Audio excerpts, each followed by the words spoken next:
ప్రియులారా, నేను ఒక చోట సేవ చేస్తున్నాను, ఆరాధన జరుగుతుంది, చాలామంది ఉన్నారు, వేల సంఖ్యలో ప్రజలు ఉన్నారు, వేల మంది ఉన్నారు.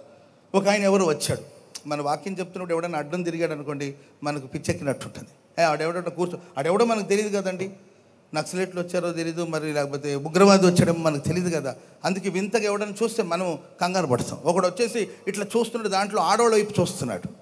అప్పుడు నేనుండే ఎవడై నీవో, బాబు ఎవరు నీవు అన్నాడు. ఎవరు నీవు అని అడిగాను. ఆయన ఉరుమురుమని చూస్తున్నాడు. ఆయన అన్యుడు అనుకుంటున్నాండి, దైవభక్తి లేదనుకుంటున్నాడు. ఉరుమురు, ఎవరై నీవో, ఇక్కడికి వచ్చావేంటి, పక్కకు పో కూర్చో అంటున్నాను. నేను కూర్చోడానికి రాలేదులేండి అన్నాడు ఆయన. కూర్చోడానికి రాకపోతే ఇక్కడేం పని, పక్కకి వెళ్ళాను. నేను మీకోసం రాలేదులేయ్యా, నా భార్య కోసం వచ్చాను అన్నాడు. అప్పుడు నాకు కోపం వచ్చి, ఎవరమ్మా ఎవరు, ఆయన భార్య అంటే ఎవరు, ఎక్కడ కూర్చున్నారు, లేవమ్మలే, వాక్యం చెప్పనివ్వకుండా, వాక్యం వినిపించుకోండి, ఏంటి ఆటంకాలని, ఏంటి ఈ కాకి గోలు ఏంటి, ఎవరు లేవమ్మా చూడమ్మా మీ ఆయన వచ్చాడు చూడంటే, పాపం ఇక నేను గట్టిగా గదిమేసరికి పాప తల్లి లేచిందండి. ఏం పేరయ్యా, నీ భార్య పేరు అని అడిగాను. రూతు అన్నాడు.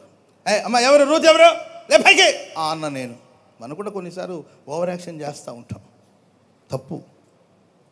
పరిస్థితిని అర్థం చేసుకోకుండా ఏది పడితే ఏదో మాట్లాడేస్తుంటాం కొంతమంది, ఏదో పెద్ద మనకు అధికారం ఉన్నట్టు. సిచ్యువేషన్ అర్థం చేసుకోవాలి కదండి, ఎవరైతే ఏంటి సిచ్యువేషన్ అర్థం చేసుకోవాలి. ఏది పడితే ఏదో ఎవరమ్మా లే పైకి అన్నాను. లేసరికి పాపం ఆమె గడగడలాడుతూ లేచిందండి. ఆ తల్లి గడగడాడు లేస్తే అప్పుడు నేను అడిగాను, చూడమ్మా మీ ఆయన వచ్చాడు అని అంటే, ఆమె గడగడగడగడ వణుకుతుందండి. అందరు చూస్తుండగానే ఆయన వచ్చి ఆమె జుట్టుని చేతికి చుట్టుకొని కొట్టాడండి. అందరి మధ్యలో గుండె బద్దలైపోయిందండి. నాకు అసలు నాకు ఏడుపు వచ్చేసిందండి. అరే నేనే కాదరా పట్టించాను. భర్త అండి, మనం ఏం ఇన్వాల్వ్ అవుతామండి ఆ విషయాలు. కొట్టాడండి, పిచ్చ కొట్టాడు. ప్రార్థన అని మందిరం చుట్టూ తిరుగుతున్న పనికి మాలిందని చెప్తానని చెప్పి జుట్టు పట్టుకొని ఈడ్చుకుంటూ వెళ్తుండే 1000 మంది విశ్వాసులు ఉన్నారండి. ఎవరు ఏమి మాట్లాడలేని పరిస్థితి. ఫ్యామిలీ మ్యాటర్ కదండి, ఇన్వాల్వ్ అవ్వకూడదు. నిజంగానండి ఆ రోజు నాకు ఏడుపు వచ్చింది. నేనే కదా పట్టించాను. ఆమె ఎట్టో ముసుకేసుకొని అటు కవర్ చేసి అరిసి వాగి వెళ్ళేవాడు కదా. నాకు తెలియలేదండి విషయం, వాస్తవం నాకు తెలీదు. వాడు భార్య భర్తలు కదా, సమ్మతి కలిగి ఉంటున్నారని నేను అనుకున్నాను. వాళ్ళ మధ్యలో సమస్య ఉంటుందని. సమస్య ఏంటంటే ఆమె చర్చికి రావడమే సమస్య. పిచ్చ కొట్టు ఈడ్చుకుంటూ వెళ్ళాడంటే నాకు చాలా దుఃఖం వచ్చింది. బ్రదర్ అంటే నా భార్య నేను కొడతాను, నీవెవడా అడగడానికి, మీలాంటి వాళ్ళ వల్లే ఇలా వారుతున్నారు అందరూ అని చెప్పేసి ఈడ్చుకుంటూ వెళ్ళిపోయాడు. ఈడ్చుకుంటూ వెళ్ళండి గేటు దాకా. నేను అనుకున్నాను ఆమెకు జరిగిన ఆ అవమానానికి ఇక ఆమె మందిరానికి రాదేమో, కనీసం వచ్చి నన్ను కూడా పలకరి, నీవే కదే పట్టించింది, ఏం పాస్టర్ అయ్యి నువ్వు అంటదేమో అని అనుకున్నాను నేను. మరలా ఆదివారం వచ్చిందండి, ఆరాధన జరుగుతుంది. నా కళ్ళు ఇలా ఆ 1000 మందిలో చూస్తున్నాను, ఆ తల్లి వచ్చిందో లేదో అంటే తెల్ల బట్టలు కట్టుకొని ఏంటండి ఆ 4 వరుసలు కూర్చొని ఉందండి ఆమె.